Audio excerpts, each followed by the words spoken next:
Cam छो friends. तो आज हम देखेंगे definition of goods under the GST.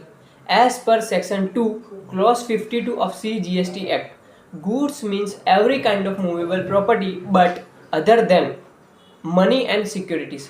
मतलब कि हर एक वो चीज़ जो मूव कर सकती है उसको गुड्स की डेफिनेशन में इंक्लूड कर दिया गया है।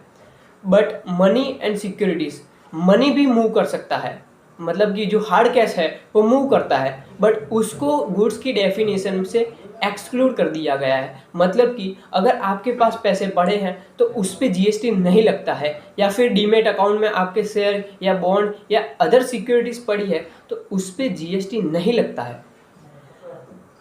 इंक्लूड्स गुड्स एक एग्जॉस्टिव और इंक्लूसिव डेफिनेशन, बोथ डेफिनेशन है।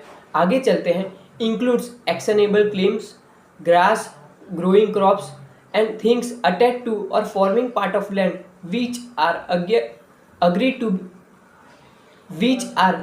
to be severed before supply or under a contract of supply। अब ये क्या कहता है, मतलब कि हर एक वो चीज़ जो ज़मीन से जुड़ी हुई है, ट्री जब तक ज़मीन से जुड़ा हुआ है तब तक वो एक इमूवेबल प्रॉपर्टी है और गुड्स नहीं गिना जाएगा अंडर द जीएसटी। परंतु जब ट्री को काट दिया जाता है तो वो एक टिम्बर फॉर्म में आ जाता है, एक लकड़ी के फॉर्म में आ जाता है, उसके बाद फर्नीचर बनता है। तो वो जो टिम्बर होता है वो जीएसटी की डेफिनेशन में आता है, गुड्स की डेफिनेशन में आता है, इसीलिए उसको गुड्स गिना जाता है। सेक्शन 7 शेड्यूल 3 ये कहता है कुछ ऐसी कुछ चीज़ें हैं जो इसको सप्लाई ऑफ गुड्स भी नहीं कहा जाएगा, ना तो सप्लाई ऑफ सर्विस कहा जाएगा। उसमें भी एक्शनेबल क्लेम को रखा गया है।